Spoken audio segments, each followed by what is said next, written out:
இன்றைக்கு காலை சுமார் 7:40 மணிக்கு செம்மங்குப்பம் ரயில்வே கிராசிங் விழுப்புரம் மயிலாடுதுறை செல்லக்கூடிய அந்த பேசஞ்சர் இந்த லெவல் கிராசிங் வரும்போது பண்ணி வாகனம் அதில் 4 குழந்தைகளும் ஒரு டிரைவர் வரும்போது இந்த லெவல் கிராசிங் ட்ரெயின் மோதி விபத்து ஏற்பட்டிருக்கிறது. அதில் ஸ்பாட்லேயே இங்கே ஒரு மாணவர் இறந்துவிட்டார்.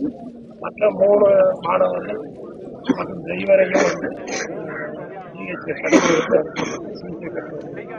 அதில் ஒரு மாணவி தற்போது இறந்து மாணவி இறந்து மற்ற 3 பேர்கள் சிகிச்சை பெற்று இது சம்பந்தமாக ரயில்வே துறையை சார்ந்தவர்கள் ரயில்வே காவல்துறை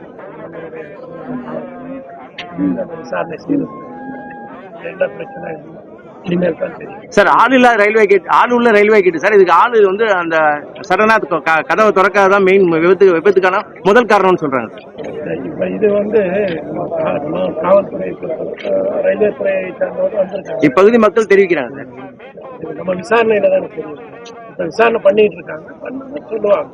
நம்ம இதுதான் காரணம்ன்றதை நான் இப்ப சொல்ல முடியாது. விசாரணையில இல்ல முதல் கட்ட விசாரணையில சார் ரயில்வே கேட் இது ஆள் உள்ள ரயில்வே கேட் தானே சார். ஆள் உள்ள ரயில்வே அப்ப எப்படி சார் மாற்று கருத்து கிடையாது. ஆள் உள்ள ரயில்வே கேட் தான், ஆள் இருந்திருக்காரு, அதுல மாற்று கருத்து கிடையாது. எங்கே தவறு நடந்திருக்குன்றதுதான் விசாரணை. கேட் ஓபன்ல இருந்தது விபத்துக்கான காரணம் எப்படி வேணும் அதான் சார் முதல் கட்டமா அதான் சார்.